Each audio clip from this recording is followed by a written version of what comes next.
We are, as a people, inherently and historically opposed to secret societies, opposed to secret oaths, opposed to secret proceedings. No official of my administration, whether his rank is high or low, should interpret my words here tonight as an excuse to censor the news, to stifle dissent, to cover up our mistakes, or to withhold from the press and the public the facts they deserve to know.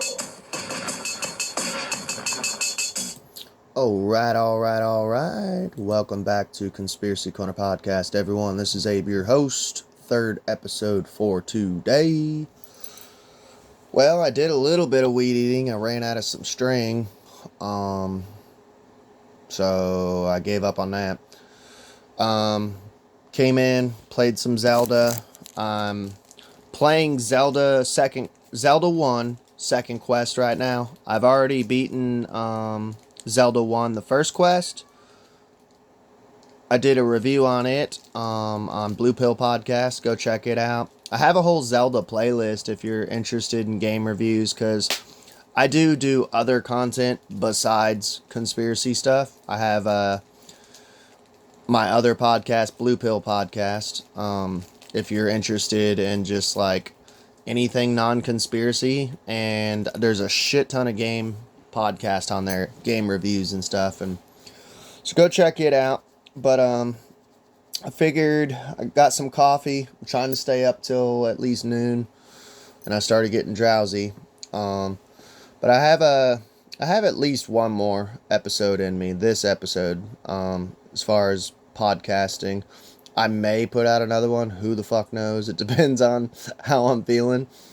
It's 7:30 a.m.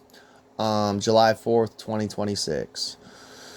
So, let's get on with the show. Let me make my plug real quick. If you want to donate to the channel, I have a Buy Me a Coffee account set up in the link below. I will snail mail you a Conspiracy Corner podcast bumper sticker. These things are durable as fuck. My wife has one on her coffee mug. That thing's been washed 1,000 times. I had one on my old car. It's been rained on, snowed on, sun beaming down on it. It holds up. Didn't fade, nothing. And you will also get a bookmark, and I will sign the back unless you don't want me to. Just message through Buy Me a Coffee account. It's in the links below. I'm trying to make my money back up from buying a Nissan, a used Nissan, because my Cadillac died. My old Caddy. So, let's get on with the show now. So, I've been covering, I did at least 2 episodes on it, and I have a playlist on YouTube if you're listening on there. If you're listening on Spotify, I'll try to put some form of related episode down below of the content we're talking about. They only give me 2 options, and Spotify, I want to honestly email Spotify and message them and be like, hey man, y'all need to do a playlist thing like YouTube, you know. There's nothing wrong with copying the biggest platform as far as video and podcast and music, you know. I don't see anything wrong with that. Apparently they're doing something right, YouTube, besides the censorship, obviously. But as far as like how YouTube is set up, like you can do playlist and all that shit, like, yeah, it runs smoothly, you know. It's a well-oiled machine. Starting to burn up a little bit after being outside, dude. It's getting hot already, and the sun's barely up. I am drinking coffee though too. So I've been covering Massie. It was Massie versus Galrain is the playlist. I did like 2 episodes on it. maybe 3, and it sucked.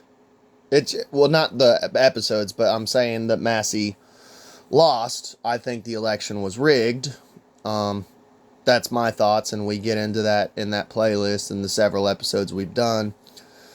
Massie is like, he reminds me of like Rand Paul and Ron Paul. He's like one of the few politicians that I actually fucking like. He's from Kentucky, like the Pauls.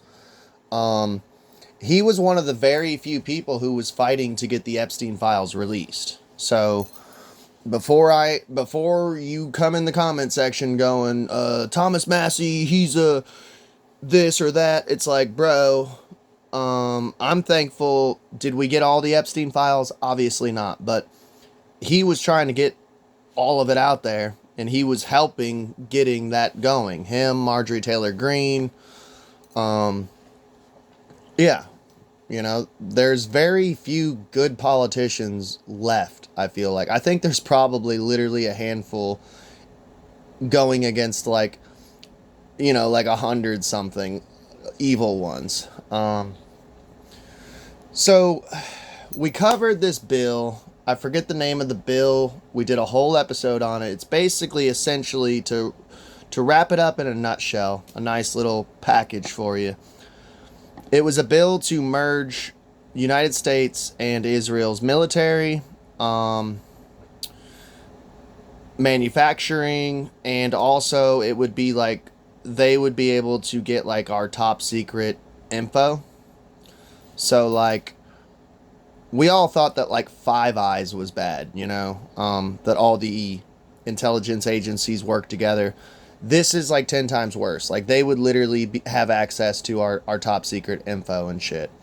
That's why like you hear me say quite a bit, we are now the United States of Israel. 'Cause we are. So Congress blocks Massie and Kana, Khanna,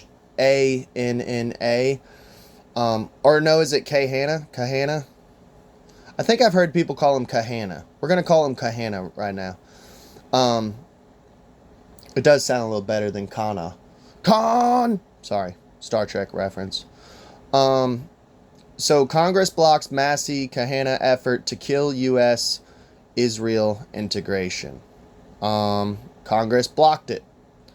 So let's get into it, man. This shit pisses me off. The lawmakers wanted to stymie a NDAA resolution that would allow the Israeli military unprecedented access into Pentagon operations. Yep, you heard me right. Go check out that episode, man. We delve into it. It's fucking scary. Because I hate the state of Israel.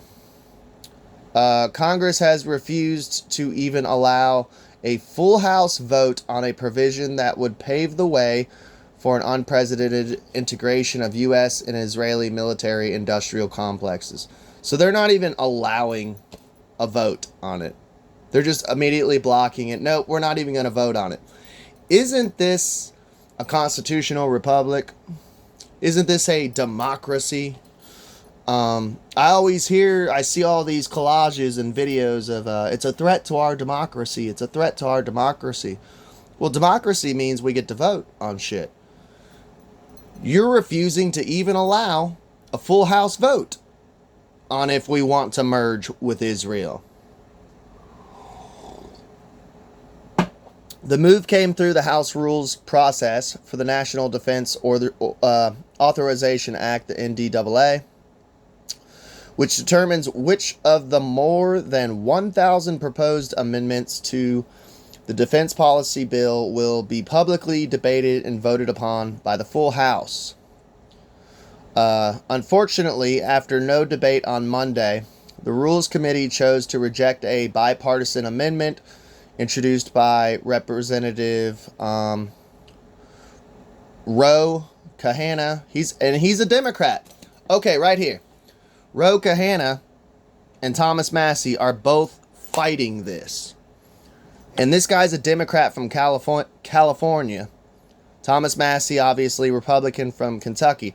This is, for one, does it bum me out that they got blocked? You know, obviously, yes. But this right here is what I've always been preaching on this fucking channel. I literally was bitching about it and preaching about it, preaching to the choir about it, hopefully. The last episode I put out. So, it's not about red or blue. It's not about Republican or Democrat. It never was. It's not about left or right. I've always preached on this channel, everyone needs to strive to be purple. Right smack dab in the middle. Moderates. Two wings, same bird. So it's beautiful to me that this Ro Kahana and Thomas Massie, a Democrat and a Republican, one from California, one of the most liberal, progressive, Marxist states out there, and Kentucky, where I live, one of the most conservative, right-wing states. Both of them reaching across the aisle and joining forces. The enemy of my enemy is my friend. Sorry, I had to think about that for a second. That would have stripped the United States-Israel Defense Technology Cooperation Initiative from the bill. It's been blocked. The committee released a list of amendments that were ruled, quote-unquote, in order for a vote on Monday night, and there was not on it. I don't know if this guy just misspelt it, because I'm saying it like he wrote it. Guys need a new editor. Hey, I'll do it. Pay me. I'm looking for a second job. This provision they wanted to squelch, previously known as Section 224. That's what it was. So I did a whole episode on Section 224. Just so I don't have to rehash, go check that episode out. I will link it down below in Spotify. It's Section 224. That's literally the title. I had some little smartass the other day that I was dealing with in comment sections, not mine, but someone else's, saying, you need to work on your titles and your thumbnails. And I was like, what do you mean? Like you want clickbait? You guys want clickbait? No, I'm sorry if my title, Section 224, was boring. But I want people who are smart enough to look past the clickbait to go, oh, you did an episode on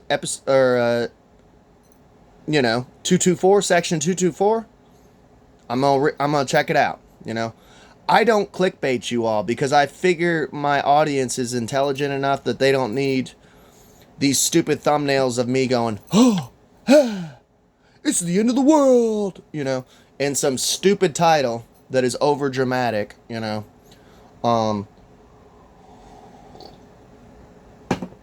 Section 224.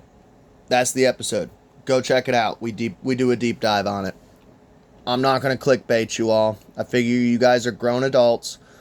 If you want to look into it, you'll see that and go, what the fuck is Section 224? Maybe I should listen to this episode.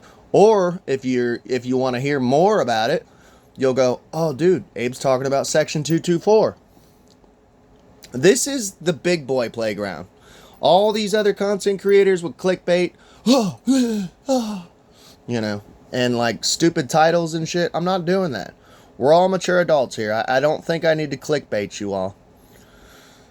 Creates an executive agent within the Department of Defense whose sole responsibility is furthering United States and Israeli military tech integration across nearly every facet of the defense process, from co-producing weapons to data fusion. So I'm wondering, what the fuck is data fusion? Is that getting into AI? Is that getting into just merging our data as far as like what I mentioned before, top secret info, files, all that shit? Open book policy. Israeli Prime Minister Bibi has described this shift. By the way, what a stupid fucking name, Bibi. Bibi. Has described this shift and the U.S.-Israeli relationship as quote-unquote my plan. Benjamin Netanyahu literally said this U.S. integration, Section 224, is my plan. They don't even hide it anymore. I'm an old school conspiracy theorist, right? Back in the day, in the 90s, because I was born 91, so I don't know how it was in the 80s and 70s and 60s, but back in the day, in the 90s, they used to be like secretive about what they were doing. Now, and this happened during COVID, I noticed a shift. When COVID was going on, they just say it all out in the open now. They don't even care anymore. They're not even secretive anymore. They just literally say it all out in the open now. He literally is just like, yeah, it's my plan. It's my plan. My master plan. Top-ranking former national security officers have lambasted the proposal and raised serious alarms about what its passage could mean for U.S. national security, of course. And by the way, the Pentagon the other day literally is talking about Israel might be a threat to our national security. But at the same time, Section 224 is rolling out. It's like they're speaking out of both sides of their mouth, man. This is like Janus worship, Two-Face, man. Like, speak over here, say this. Speak over here, say this. Order out of chaos. Ordo de chaos, I think it is. I don't know. Order out of chaos, man. So yeah, top-ranking former national security officers says U.S. Yeah, it's a threat to U.S. national security. Joe Kent, the former director of the National Counterterrorism Center, explained that the dangers of allowing any other nation to access our sensitive military technologies are obvious. Gee, I would think so. I agree, including the fact that backdoors and spyware can be installed that will most certainly be used by the Israelis to influence United States policy. Gee, you think? Paul Pillar, who spent more than but it doesn't matter though, because like I would say like 95% of our fucking politicians are run by Israel, are owned by Israel. They either have dual citizenship of United States and Israel, they're members of IPAC or IPAC, whatever the fuck it's called, receiving money. This Galrain dude was receiving millions of dollars to basically steal the election from Massie. It's fucking nuts, man. We are the United States of Israel. We're the United States of Israel. Paul Pillar, who spent more than a quarter century working at the Central Intelligence Agency, CIA, has raised serious concerns about Section 224. By the way, if you have spent a quarter of a century by the CIA, let's take what this guy says with a grain of salt. You guys know me. I have always said, once CIA, always CIA. Just saying. I don't think you can just leave the CIA and get out of the CIA. Like, otherwise you would be dead. 10 toes up. No one gets out of the CIA alive. Once CIA, you're going to be CIA till the day you fucking die. So, that being said, let's see what he has to say, though. Paul Pillar, who spent more than a quarter century working at the CIA, has raised serious concerns about Section 224 and a related measure that would effectively force the U.S. to share intelligence with Israel. Quote, in intelligence, Israel is more of an adversary than an ally.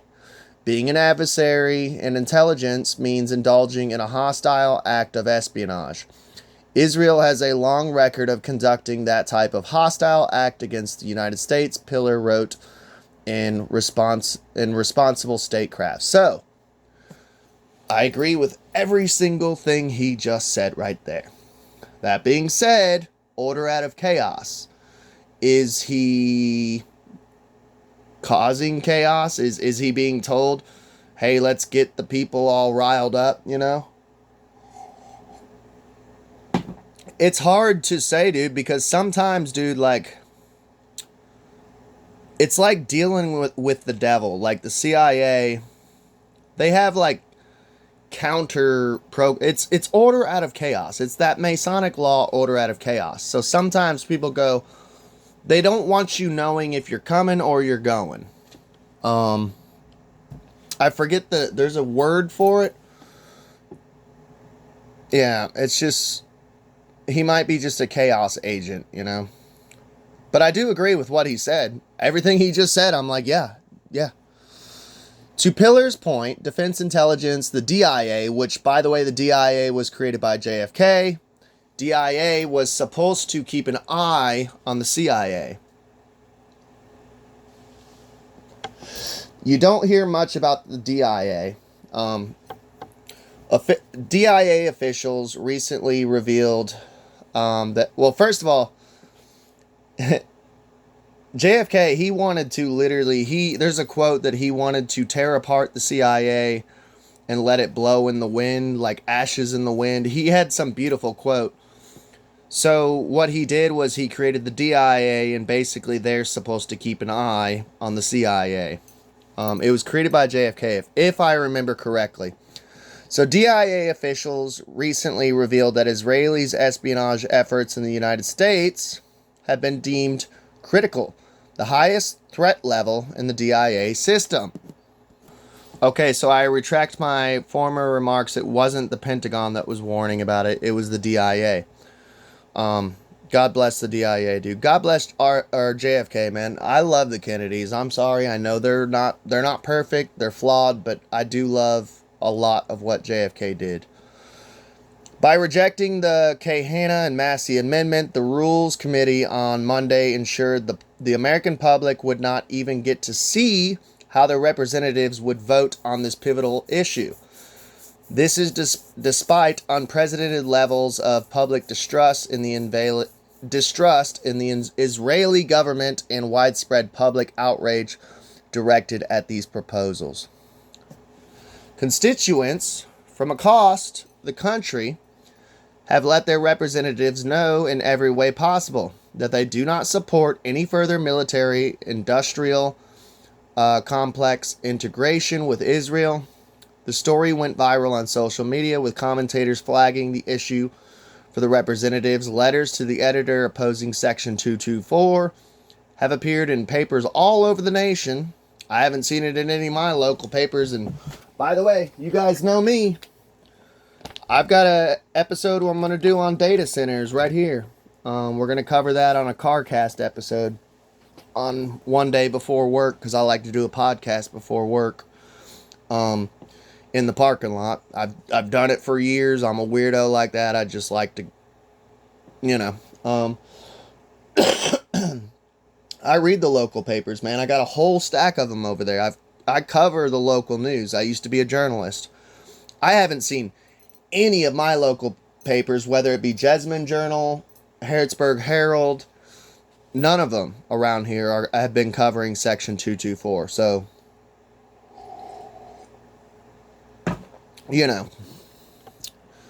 And critically, Republican and well, I do live in fucking Kentucky, though. Bumfuck Egypt, idiot land. I'm sorry, I love Kentucky. It's a beautiful country-wise.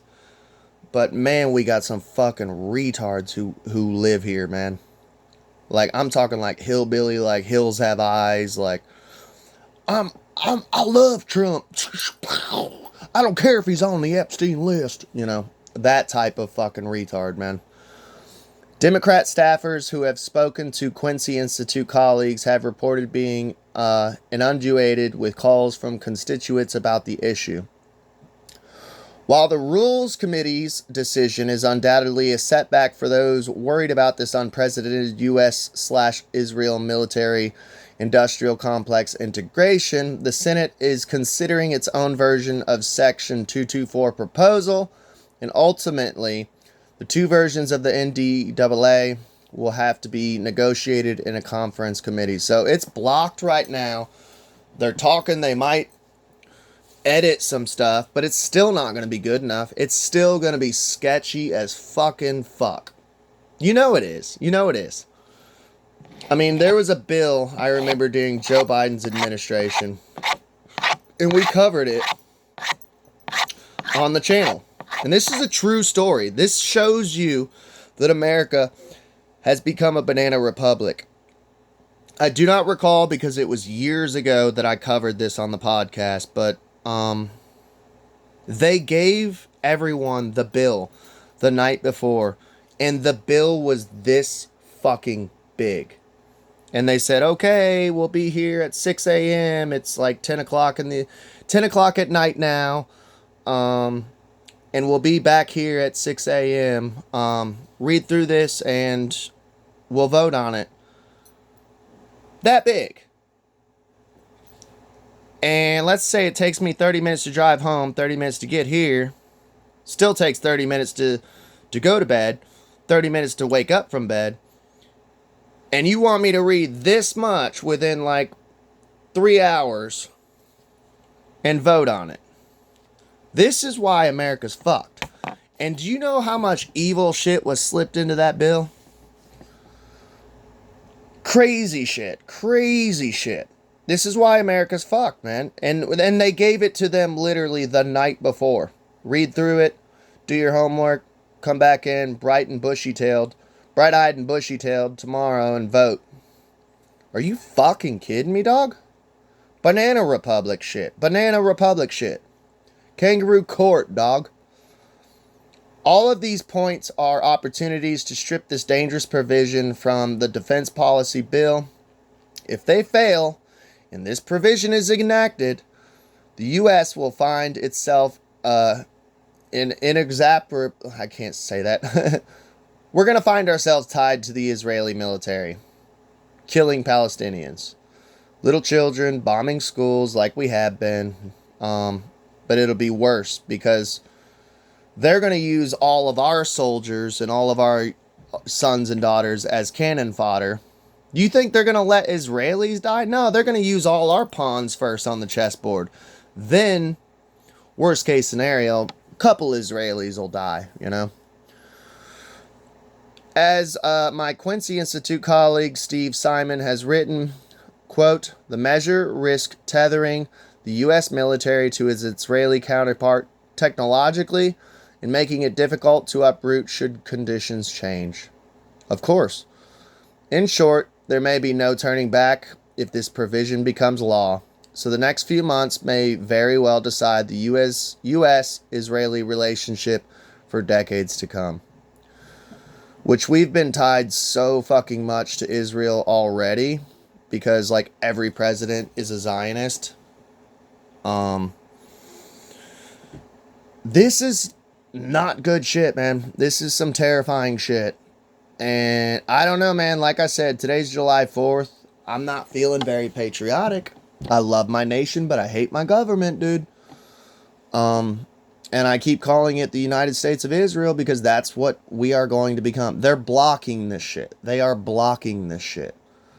Meaning, and I just told you, man, like all these politicians, they all have like dual citizenship. They're all blackmailed. It's not looking good, man.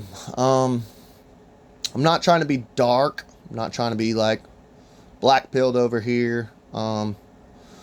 But I wanted to cover this because I'm a big supporter of Thomas Massie as far as what he's done with the Epstein file stuff. He is a Kentucky homeboy, you know.